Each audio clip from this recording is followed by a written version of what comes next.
Hello મિત્રો, મારી YouTube channel MD એકેડમીમાં તમારું હાર્દિક સ્વાગત છે. આજે મિત્રો આપણે જે હાઈકોર્ટ પ્યુનની જે 2023માં એક્ઝામ લેવાની હતી એનું પેપર સોલ્યુશન કરશું. મિત્રો પહેલા ભાગમાં આપણે 1 થી 44 ક્વેશ્ચન લીધા હતા.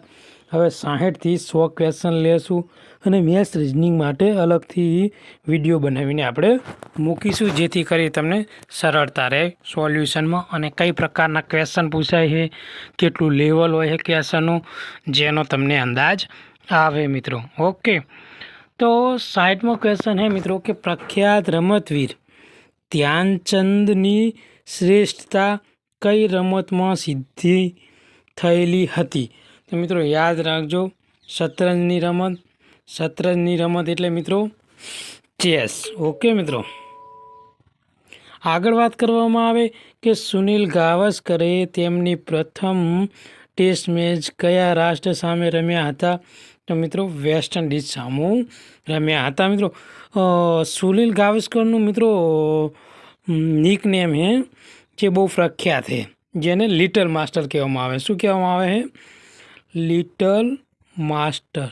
અને માસ્ટર બ્લાસ્ટર એટલે સચિન. ઓકે, માસ્ટર બ્લાસ્ટર એટલે સચિન. 62મો ક્વેશ્ચન છે કે આમાંથી કોણ જુદું પડે છે? તો મિત્રો પહેલો શબ્દ છે સેન્ટર ફોરવર્ડ, પછી છે વિકેટ કીપર, પછી છે પેનલ્ટી અને ગોલકીપર. તો મિત્રો જે આ સેન્ટર ફોરવર્ડ છે એ ફૂટબોલમાં આવે. ઓકે મિત્રો, પેનલ્ટી મિત્રો એ બી ફૂટબોલમાં આવે અને જે ગોલકીપર છે એ બી ફૂટબોલમાં આવે. ઓકે મિત્રો, તો જે આ વિકેટ કીપર છે ને એ શબ્દ અલગ પડે છે, વિકેટ કીપર આવે ક્રિકેટમાં. ઓકે મિત્રો, આગળ વાત કરવામાં કે ઈરાની ટ્રોફી કઈ રમત સાથે સંબંધિત છે? તો મિત્રો ઈરાની ટ્રોફી રહીને મિત્રો એ ક્રિકેટ સાથે સંબંધિત છે. મિત્રો હાલમાં ઈરાની ટ્રોફીની ફાઇનલ છે. મિત્રો આજે ખબર પડી જાય કે ઈરાની ટ્રોફી કઈ ટીમ જીતે છે. ઓકે મિત્રો, આ પારા ઈરાની ટ્રોફી રહી ને એ આપણે જે ડોમેસ્ટિક ક્રિકેટ જે બીસીસીઆઈ છે ને એના દ્વારા ચાલતી ડોમેસ્ટિક ટ્રોફી છે મિત્રો. ઓકે, ઘરેલું ક્રિકેટની. આગળ વાત કરવામાં આવે મિત્રો તો કે રાજ્યવર્ધનસિંહ રાઠોડ કઈ સાથે સંબંધિત છે મિત્રો? તો એમાં જવાબ આવશે રાઇફલ અને શૂટિંગ. કઈ રમત ઘોડા ઉપર બેસીને રમાય છે મિત્રો? તો પોલો રમત છે મિત્રો એ ઘોડા ઉપર બેસીને રમવામાં આવે છે. આગળ વાત કરવામાં આવે તો ગ્રાન્ડ માસ્ટરની ઉપાધિ કઈ રમતમાં આપવામાં આવે છે મિત્રો? તો જે શતરંજની રમત છે મિત્રો એમાં ગ્રાન્ડ માસ્ટરની ઉપાધિ આપવામાં આવે છે મિત્રો. સૌથી ચવાયેલો ક્વેશ્ચન, વારંવાર એક્ઝામમાં પૂછાતો ક્વેશ્ચન મિત્રો, વિશ્વ પર્યાવરણ દિવસ ક્યારે ઉજવવામાં આવે? તો 5 જૂનના દિવસે. મિત્રો 1 મે કયો દિવસ છે? તો 1 મે મિત્રો આપણા ગુજરાતનો સ્થાપના દિવસ છે. શું છે? ગુજરાતનો સ્થાપના દિવસ. ઓકે, 2 ઓક્ટોબર મિત્રો વિશ્વ અહિંસા દિવસ. શું? અહિંસા દિવસ. અને 21મી જૂન એટલે યોગ દિવસ મિત્રો. ઓકે, આગળ વાત કરવામાં આવે મિત્રો તો કે 2024ની સમર ઓલિમ્પિક ક્યાં યોજાશે? તો મિત્રો ફ્રાન્સમાં. ઓલિમ્પિક અને પેરા ઓલિમ્પિક 2 મિત્રો ફ્રાન્સમાં રમાઈ જઈએ. એનો વિડીયો આપણે ડીપમાં બનાવીને ટૂંક જ સમયમાં આવી જશે, જેથી કરી આવનારી જે બેલીફની એક્ઝામ છે, પ્યુનની એક્ઝામ છે, એએમસીની એક્ઝામમાં છે, જો એમાં ઓલિમ્પિકને લગતા કોઈ બી ક્વેશ્ચન આવે ને તો તમને પ્રોબ્લેમ પડવો પડે નહીં મિત્રો. તો ટૂંક સમયમાં આપણે મિત્રો ઓલિમ્પિક વિશે ડીપમાં વિડીયો બનાવીને મૂકીશું. આ ઉપરાંત મિત્રો થોડા દિવસોમાં આપણે જે એએમસીની એક્ઝામ આવે એને ધ્યાનમાં લઈને જે મોસ્ટ આઈએમપી ક્વેશ્ચનો હોય કોમ્પ્યુટરના એના રોજ 50 ક્વેશ્ચનની સિરીઝ ચાલુ કરીશું. ઓકે મિત્રો, આગળ વાત કરવામાં આવે મિત્રો તો કયા પ્રથમ ભારતીય ખેલાડીએ ઓલિમ્પિક બેડમિન્ટનમાં રમતમાં મેડલ જીત્યો હતો? તો મિત્રો સાયના નહેવાલ છે, એમને ઓલિમ્પિકમાં બેડમિન્ટનમાં મિત્રો સૌ પ્રથમવાર મેડલ જીત્યો હતો. ઓકે, ડુરાન્ડ કપ કઈ રમત સાથે છે મિત્રો? તો ફૂટબોલ સાથે મિત્રો જે પ્યુનની તૈયારી કરતા હોય મિત્રો એ રમતગમત ખાસ કરવું, કારણ કે તમે જોઈ શકો છો ઓછામાં ઓછા 7 થી 8 ક્વેશ્ચન રમતગમત રિલેટેડ આવી ગયા છે. તો મિત્રો જે બી હાઈકોર્ટ પ્યુનની તૈયારી કરતા હોય તે રમતગમત બહુ ડીપલી તૈયાર કરીને જાવું, કારણ કે જેટલા બી તમને રમતગમતના ક્વેશ્ચન આવડશે એટલો તમને બેનિફિટ છે મિત્રો. આ બહુ 2-4 વર્ષ પહેલાંનું ક્વેશ્ચન નહીં, જે પ્રીવિયસ જે એક્ઝામ લેવાની ને એનું જ પેપર છે મિત્રો. ઓકે, આગળ વાત કરવામાં આવે કે નરેન્દ્ર મોદી સ્ટેડિયમ કયા શહેરમાં આવેલું છે? તો આ અમદાવાદમાં આવેલું છે મિત્રો, અને ભારતનું સૌથી મોટું સ્ટેડિયમ છે. ઓકે, એટલે એ બી યાદ રાખજો. આગળ વાત કરવામાં આવે મિત્રો તો કે T20 વર્લ્ડ કપ જીતનાર પ્રથમ દેશ કયો હતો? ભારત મિત્રો. તો સૌ પ્રથમ T20 વર્લ્ડ કપ મિત્રો ભારતમાં આયોજન થયું હતું 2007માં, અને ભારતે આ વર્લ્ડ કપ જીત્યો હતો મિત્રો. કોને હરાઈને જીત્યો હતો ને એ તમારે કોમેન્ટમાં કહેવાનું છે. ઓકે મિત્રો, જો મિત્રો કેટલા ક્વેશ્ચન રમતગમતના છે તમે જુઓ ખાલી. એટલે રમતગમત મોસ્ટ ગેમ ચેન્જર સબ્જેક્ટ સાબિત થાય તમારો હાઈકોર્ટ પ્યુનમાં. આગળ વાત કરવામાં આવે તો કે ટાઈગર વુડ કઈ રમત સાથે છે? તો મિત્રો ગોલ્ફ સાથે. સૌથી નાની વયે ભારત રત્ન મેળવનાર ખેલાડી કોણ છે? સચિન તેંડુલકર. અને એ એકમાત્ર ક્રિકેટર છે હો મિત્રો. સચિન તેંડુલકર સૌથી નાની વયે ભારત રત્ન મેળવનાર ખેલાડી છે મિત્રો, એકમાત્ર ક્રિકેટર. આ ઉપરાંત ભારત રત્નની વાત કરવામાં આવે તો મિત્રો સૌ પ્રથમ ભારત રત્ન કોને આપવામાં આવ્યો હતો? તો મિત્રો 1954માં આપણા જે સર્વપલ્લી રાધાકૃષ્ણ છે એમને સૌ પ્રથમ ભારત રત્ન આપવામાં આવ્યો હતો મિત્રો. અને શરૂઆત 1954માં થઈ હતી, અને ભારતનો સૌથી ઉચ્ચ કક્ષાનો પુરસ્કાર એટલે ભારત રત્ન. ઓકે મિત્રો, આગળ વાત કરવામાં આવે કે ભારતની રાષ્ટ્રીય રમત કઈ છે? તો હોકી. ઓકે મિત્રો, હોકી રાષ્ટ્રીય રમત છે મિત્રો.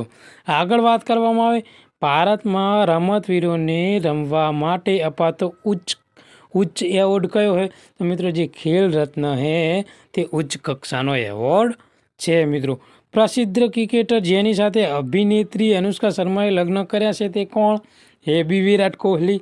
ઓકે મિત્રો, એ તો વિરાટ કોહલી બધાને ખબર જ હશે. ગ્રાન્ડ સ્લેમ શબ્દ કઈ રમત સાથે સંકળાયેલો છે? તો મિત્રો આ શબ્દ રહ્યો ને ટેનિસ સાથે સંકળાયેલો છે મિત્રો. આગળ વાત કરવામાં આવે મિત્રો તો કે ઈરડા. ઓકે મિત્રો, ઈરડા કયા ક્ષેત્રના નિયંત્રણ તરીકે કામ કરે છે મિત્રો?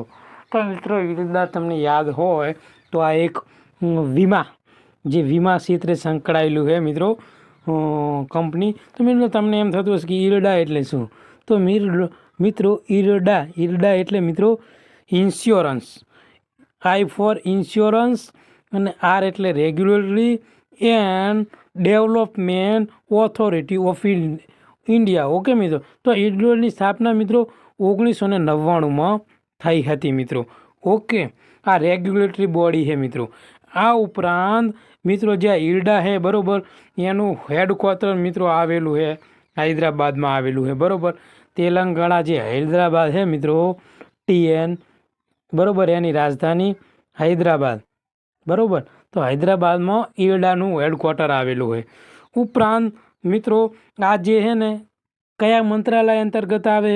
તો જે આપણા ભારતનું જે મિનિસ્ટ્રી ઓફ ફાઇનાન્સ છે ને મિત્રો એના અંતર્ગત આવે હે ઈરડા. ઓકે મિત્રો, તો યાદ રાખજો ઈરડા વિશે મિત્રો. મોસ્ટ આઈએમપી છે મિત્રો. ઈરડા શું છે? તો ઈરડા એક વીમા કંપનીને નિયંત્રણ કરે છે. એની સ્થાપના 1999માં થઈ હતી. એનું હેડક્વાર્ટર આવેલું છે તમિલનાડુના મિત્રો હૈદરાબાદમાં. આ ઉપરાંત વાત કરવામાં આવે ઈરડા તો ભારતનું જે મિનિસ્ટ્રી ઓફ ફાઇનાન્સ મંત્રાલય અંતર્ગત આવે છે મિત્રો. આગળ વાત કરવામાં આવે તો કે રાંધણ ગેસમાં શાનું મિશ્રણ હોય છે અથવા શાનું મિશ્રણ છે? તો મિત્રો જે બ્યુટેન અને પ્રોપેન છે મિત્રો એનું મિશ્રણ હોય છે. કયા કાર્યક્રમો દ્વારા કન્યા કેળવણીને જાગૃતિના કાર્યક્રમો હાથ ધરાયા છે?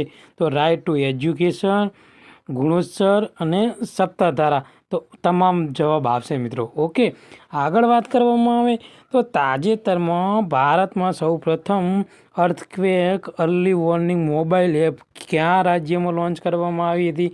તો ઉત્તરાખંડમાં. આ મિત્રો કરંટનો ક્વેશ્ચન છે, પહેલો ક્વેશ્ચન કરંટનો આવી ગયો.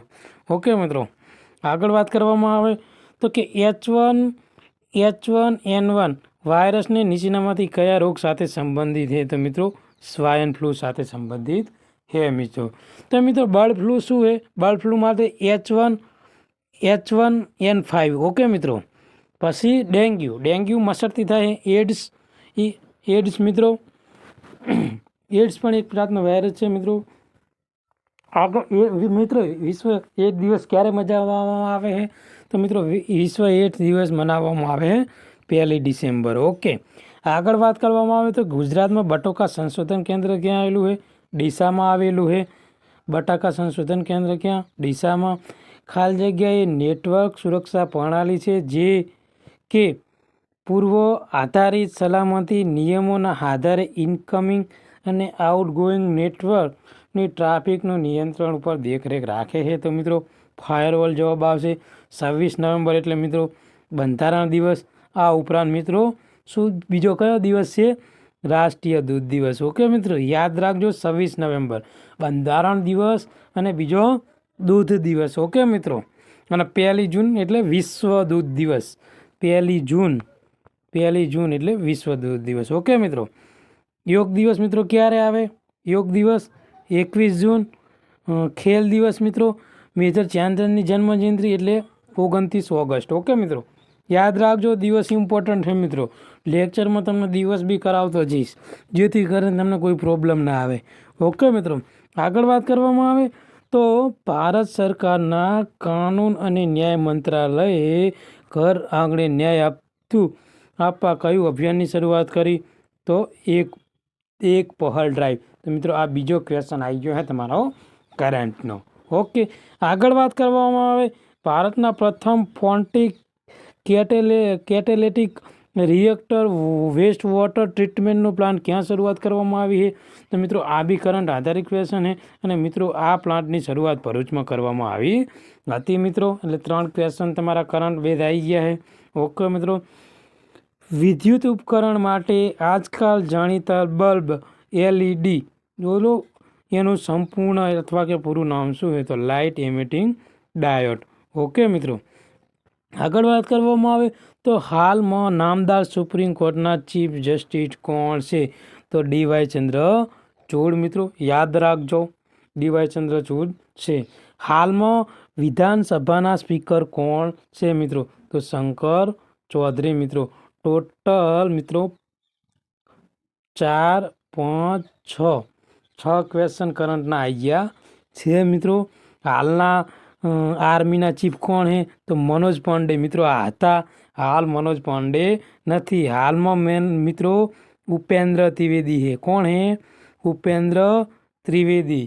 મિત્રો વાત કરવામાં આવે નેવીની તો નેવીમાં કોણ છે? દિનેશ ત્રિપાઠી. કોણ? દિનેશ ત્રિપાઠી. વાત કરવામાં આવે મિત્રો વાયુસેનાની તો વાયુસેનામાં કોણ છે? અમરપ્રીત સિંહ. ઓકે મિત્રો, અમરપ્રીત સિંહ. ઓકે મિત્રો, તો યાદ રાખજો મિત્રો. આપણે તમારી માટે જે વર્તમાનમાં જે પદાધિકારી છે ગુજરાતના લઈ લો કે પછી ભારતના લઈ લો, એના માટે બંને માટે આપણે વિડીયો મૂકી દેવું. કારણ કે હાઈકોર્ટ વ્યૂમાં જોઈ લો મિત્રો, ઉપરા ઉપર 3 થી 4 ક્વેશ્ચન પદાધિકારીના પૂછી લીધા છે એમને. એટલે તમને જે બી મારાથી જે બી કંઈ હેલ્પફુલ થશે એ હું કરીશ તમને. ઓકે મિત્રો, આગળ વાત કરવામાં આવે તો ભારતીય સરહદ પર રક્ષા કરનાર પહેલા મિલિટરી ફોર્સનું નામ શું છે? તો BSF. મિત્રો BSF એટલે શું થાય મિત્રો? બોર્ડર સિક્યુરિટી ફોર્સ મિત્રો. ઓકે મિત્રો, યાદ રાખજો BSFનું ફૂલ ફોર્મ શું થાય? તો બોર્ડર સિક્યુરિટી ફોર્સ મિત્રો. તો બોર્ડર સિક્યુરિટી ફોર્સની વાત કરવામાં આવે મિત્રો તો એની સ્થાપના ક્યારે થઈ હતી? તો મિત્રો કે 1965માં એની સ્થાપના થઈ હતી મિત્રો. ઓકે, અને એ ભારતના કયા મંત્રાલય અંતર્ગત આવે? તો મિત્રો એ ભારતના રહ્યું ને સંરક્ષણ મંત્રાલય અંતર્ગત આવે. અને હાલના આપણા સંરક્ષણ મંત્રી કોણ છે? તો મિત્રો રાજનાથ સિંહ. ઓકે, એ બી યાદ રાખજો મિત્રો. ઓકે, બાકી તો મિત્રો આગળ વધીશું. હવે લેક્ચર માટે આપણે એ હાલમાં ગુજરાતના કાયદા મંત્રી કોણ છે? ઋષિકેશ પટેલ. મિત્રો યાદ રાખજો, કાયદા મંત્રી. ભારતમાં સૌપ્રથમ અંડરવોટર મેટ્રો ટ્રેન ક્યાં? તો કોલકાતામાં. મિત્રો મુંબઈ અને દિલ્હી જોડનાર હાઈવેના પ્રોજેક્ટનું નામ શું છે? DMCI. ઓકે મિત્રો, અને ભારતની પહેલી બુલેટ ટ્રેન પ્રોજેક્ટ અમલ મૂકવા કઈ ભારતીય કંપનીની સ્થાપના કરવામાં આવેલ છે? તો NHSRCL. ઓકે મિત્રો, આગળ વાત કરવામાં આવે મિત્રો તો સર્જિકલ સ્ટ્રાઇક આધારિત ફિલ્મનું નામ શું છે? યુરી મિત્રો. ઉરી મિત્રો. ઓકે, ઉરી ફિલ્મ બધાએ જોયું જશે. અમદાવાદના વતની એવા બોલિવૂડના પ્રસિદ્ધ ગાયક કોણ છે મિત્રો? તો દર્શન રાવલ. અને તાજેતરમાં ભારતમાં વિનાશ તોડનાર વાવાઝોડું કયું હતું? બિપોજય મિત્રો. એ વખતે બિપોજય વાવાઝોડે વિનાશ વર્ત્યો હતો. તો મિત્રો ટોટલ હું તમને સાર કહું તો 10 ક્વેશ્ચન તમારા કરંટના છે. 10 ક્વેશ્ચન રહ્યા ને એ કરંટના છે. શેના છે? કરંટના. 5 ક્વેશ્ચન પદાધિકારીના. ઓકે, એને 10 ક્વેશ્ચન લઈ લો રમતના. 10 ક્વેશ્ચન રમતના, 10 ક્વેશ્ચન કરંટના, 5 ક્વેશ્ચન પદાધિકારીના. 15 ક્વેશ્ચનનો સાર મિત્રો તમને અહીંથી નીકળી ગયો. 10 થી 15 ક્વેશ્ચન આવશે તમારા મેથ્સ રિઝનિંગના. બાકી તમારું 55 થી 40 માર્કનું જીકે રહેશે મિત્રો. પેપરનું લેવલ એકદમ નોર્મલ હશે. ઓકે, તમે 85 ઉપર સ્કોર કરશો, 100માંથી 85 ઉપર, તો તમે પ્યુન થઈ જશો. ઓકે મિત્રો, અત્યારની કોમ્પિટિશન પ્રમાણે 100માંથી 85 પ્લસ. ઓકે, તો મિત્રો અહીંયા આપણે આજનો લેક્ચર પૂરો કરીએ છીએ મિત્રો. બરાબર, આ લેક્ચર તમને ગમ્યો હોય તો લાઈક કરો, સબસ્ક્રાઈબ કરો અને તમારા બીજા મિત્રોને શેર કરો, જેથી કરીને આ લેક્ચરનો લાભ એ લોકો લઈ શકે અને એમને બી અંદાજ આવે કે કઈ રીતનું પેપર નીકળવાનું છે. ઓકે મિત્રો, થેન્ક યુ. તમારો દિવસ શુભ રહે. ધન્યવાદ.